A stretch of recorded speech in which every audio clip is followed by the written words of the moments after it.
사랑하는 신앙의 동반자 여러분, 잠시 하던 일을 멈추고 밤하늘을 올려다본 기억이 있으신가요? 어둠 속에서 반짝이는 무수한 별들을 보며 이 광활한 우주 속에 우리는 과연 어떤 존재인지, 이 모든 것이 그저 우연의 산물인지, 아니면 보이지 않는 거대한 손길에 의해 세밀하게 계획된 것인지 깊은 생각에 잠겨본 적이 있을 겁니다. 오늘 우리는 바로 그 질문에 대한 답을 찾아 떠나는 지적이고 영적인 여정을 시작하려 합니다. 과학의 최전선에서 발견된 놀라운 증거들이 어떻게 창조주 하나님의 존재를 가리키고 있는지 함께 탐험해 보고자 합니다. 이 여정을 시작하기에 앞서 만약 이 이야기가 여러분의 마음에 울림을 준다면 좋아요와 구독으로 저희와 동행해 주시길 부탁드립니다. 여러분의 작은 손길 하나하나가 진리의 빛을 더 널리 퍼뜨리는 귀한 씨앗이 될 것입니다. 이 영상을 통해 듣고 깨닫는 모든 분들 위해 하나님의 크신 은혜와 평강이 함께하기를 기도합니다. 최근 물리학자들 사이에서는 우리 우주를 가리켜 골디락스 우주라고 부르는 이들이 늘고 있습니다. 동화 골디락스와 곰 3마리 이야기처럼 너무 뜨겁지도 너무 차갑지도 않고 모든 것이 생명이 존재하기에 딱 알맞은 상태라는 뜻입니다. 이는 단순히 시적인 표현이 아닙니다. 우주의 근본적인 물리 법칙과 상수들이 생명체가 존재할 수 있도록 극도로 정밀하게 조율되어 있다는 과학적 사실에 기반한 표현입니다. 이것이 바로 미세조정 논증의 핵심입니다. 이 논증은 우주가 지적인 설계자에 의해 창조되었다는 강력한 증거를 제시합니다. 이 놀라운 발견의 여정은 영국의 저명한 천체 물리학자 프레드 호일 경으로부터 시작됩니다. 그는 본래 무신론자였으며 우주가 어떤 목적이나 설계 없이 존재한다고 굳게 믿었던 과학자였습니다. 그의 주된 연구과제는 생명의 필수 원소인 탄소가 어떻게 우주에 이토록 풍부하게 존재하게 되었는지를 밝히는 것이었습니다. 탄소는 다른 원소들과는 비교할 수 없는 독특한 성질을 가집니다. 길게 사슬처럼 연결되어 복잡한 분자를 만들 수 있는데 이는 생명 활동에 필요한 정보를 저장하는 DNA와 같은 유기화학의 근간이 됩니다. 즉, 탄소 없이는 생명도 없습니다. 호일은 별의 내부에서 핵융합을 통해 탄소가 생성되는 과정을 연구했습니다. 그는 헬륨 원자 3개가 결합하여 탄소 원자 1개가 만들어지는 과정을 추적했지만 계산상으로는 도저히 현재 우주에 존재하는 막대한 양의 탄소가 만들어질 수 없었습니다. 무언가 결정적인 한 단계가 빠져 있었던 것이죠. 깊은 고뇌 끝에 그는 한 가지 가설을 세웁니다. 만약 탄소 원자가 특정하고 매우 정밀한 에너지 공명 준위를 가지고 있다면, 즉 특별한 주파수에서 진동한다면 탄소의 생성 속도가 극적으로 빨라질 수 있다는 것이었습니다. 마치 우리가 와인잔을 특정한 음높이로 노래를 불러주면 잔이 강하게 공명하며 울리는 것과 같은 원리입니다. 호일은 이 가설을 증명하기 위해 동료 과학자에게 실험을 의뢰했고 그 결과는 충격적이었습니다. 탄소 원자는 정확히 호일이 예측했던 그 에너지 준위를 가지고 있었습니다. 조금이라도 이 값이 달랐더라면 우주에는 탄소가 거의 존재하지 않았을 것이고 당연히 우리와 같은 생명체도 존재할 수 없었을 것입니다. 이 발견 앞에서 평생을 무신론자로 살아온 호일은 자신의 세계관을 송두리째 바꿔야만 했습니다. 그는 훗날 이렇게 고백했습니다. 상식적인 해석은 어떤 초월적 지성이 물리학과 화학 법칙을 가지고 장난을 쳤다고 말해준다. 즉, 이 모든 것이 우연이라고 보기에는 너무나도 정교하게 설계되었다는 사실을 인정할 수밖에 없었던 것입니다. 그런데 탄소의 이 놀라운 특성은 거대한 빙산의 일각에 불과했습니다. 과학이 발전하면서 생명체가 존재하기 위해 딱 알맞게 조율되어야 하는 조건들이 수십 가지 이상이라는 사실이 속속들이 밝혀졌습니다. 예를 들어 우주를 구성하는 네 가지 근본적인 힘, 즉 중력, 전자기력, 강력, 양력이 있습니다. 만약 중력이 지금보다 아주 약간만 더 강했다면 우주는 시작과 동시에 자체 무게를 이기지 못하고 다시 한 점으로 붕괴했을 것입니다. 반대로 약간만 더 약했다면 별과 은하가 형성되지 못하고 모든 물질이 뿔뿔이 흩어져 버렸을 겁니다. 우주의 팽창 속도를 결정하는 우주상수는 더욱 경이롭습니다. 이 값은 10의 90제곱분의 1의 오차 범위 안에서 정확하게 조율되어 있습니다. 이 정도의 정밀함은 어떤 비유로도 설명하기 어렵습니다. 굳이 상상해보자면 눈을 가린 사람이 온 우주, 아니 우리 우주와 같은 크기의 우주 100억 개에 흩어져 있는 모든 소립자들 중에서 특별히 표시된 단 하나의 소립자를 단번에 찾아내는 것과 같은 확률입니다. 사실상 불가능, 0에 가까운 확률입니다. 이외에도 쿼크와 같은 기본 입자의 질량, 빅뱅 당시 물질과 에너지의 초기 분포 등 생명이 탄생하고 유지되기 위해 필요한 조건들은 하나같이 아슬아슬한 외줄타기를 하듯 완벽한 균형을 이루고 있습니다. 이것이 바로 물리학자들이 우주를 미세조정된 시스템이라고 부르는 이유입니다. 자, 그렇다면 우리는 이 압도적인 사실 앞에서 어떤 결론을 내려야 할까요? 상식적으로 생각해 봅시다.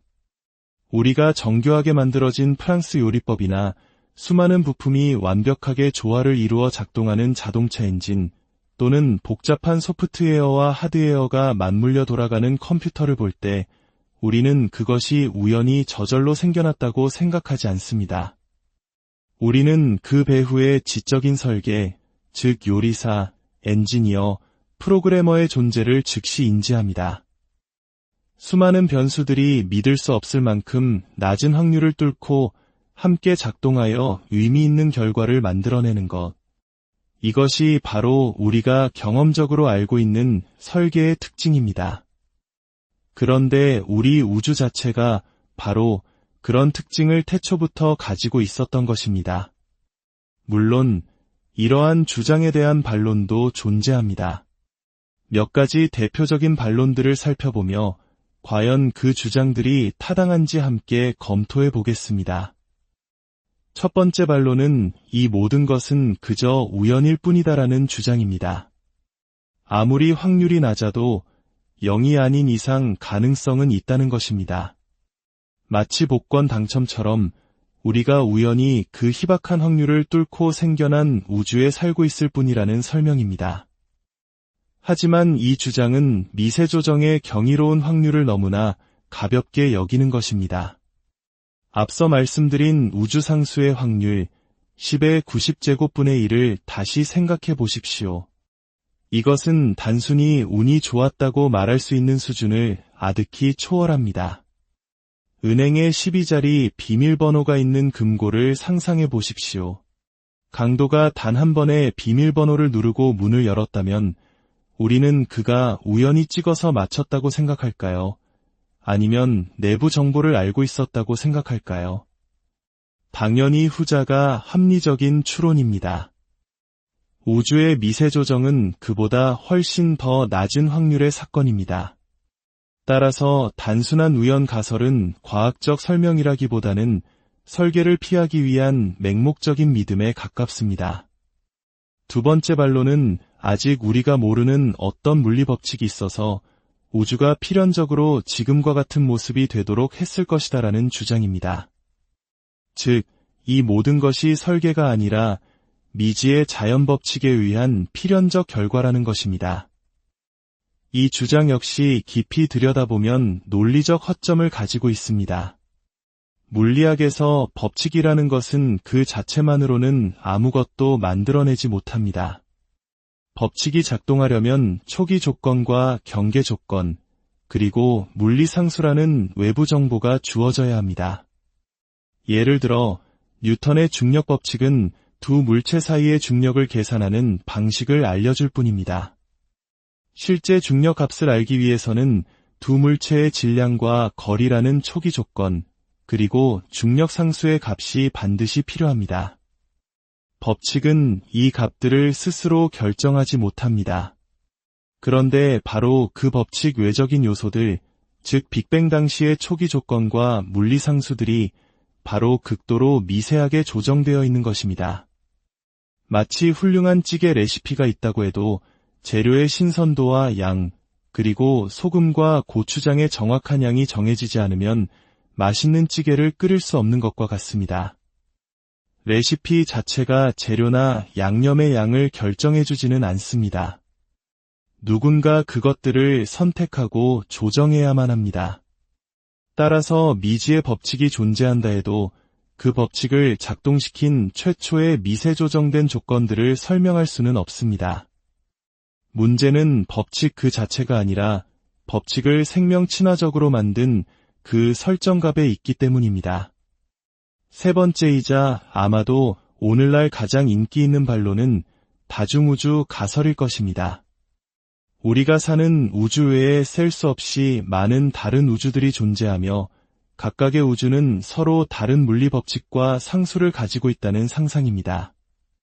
마치 수조개의 복권을 발행하면 그중 하나는 반드시 당첨되는 것처럼 무수히 많은 우주가 존재한다면 그중 하나쯤은 우리처럼 생명이 살기에 적합한 조건을 우연히 갖추게 되었을 것이라는 주장입니다.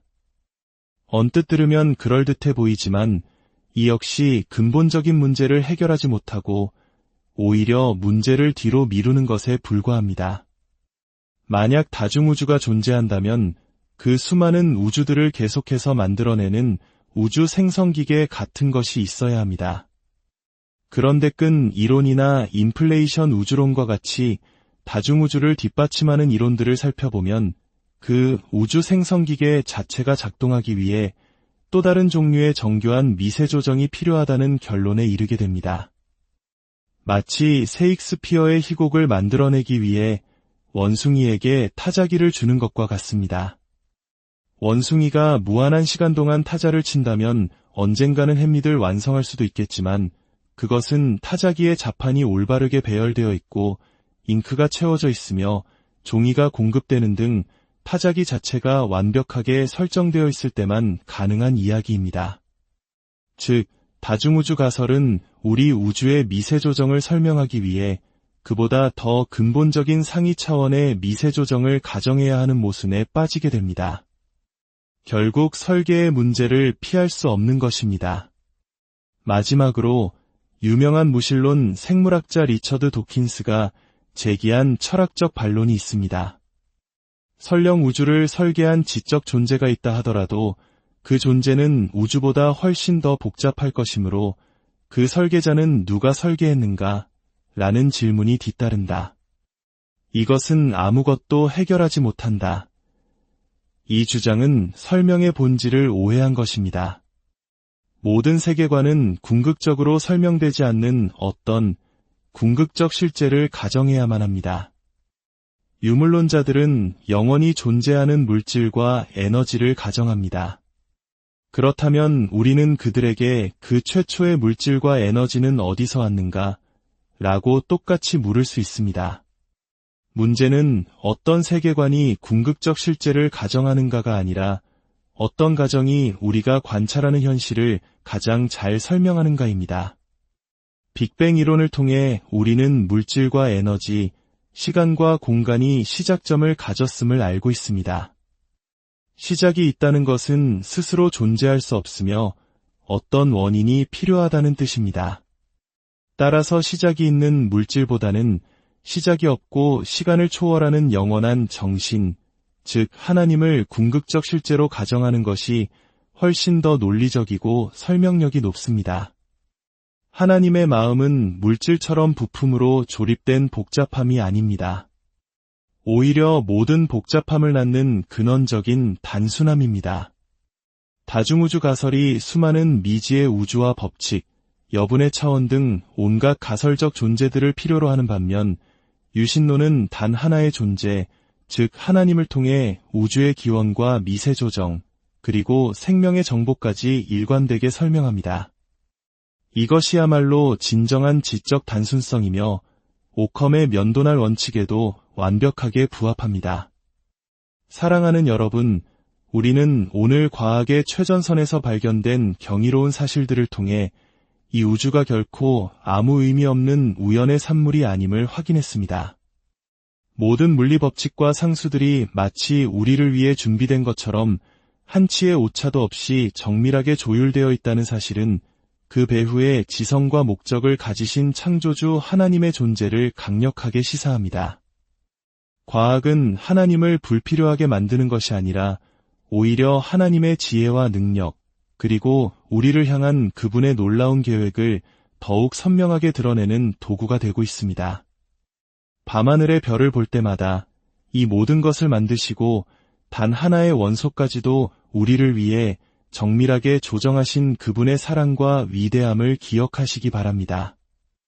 우리의 믿음은 맹목적인 것이 아니라 이처럼 이성과 증거에 깊이 뿌리내리고 있습니다. 이 진리가 여러분의 삶에 깊은 확신과 평안을 가져다 주기를 소망합니다. 주님께서 이 모든 것을 깨닫는 지혜를 허락하시고 여러분의 모든 걸음 위에 놀라운 축복으로 함께 하시기를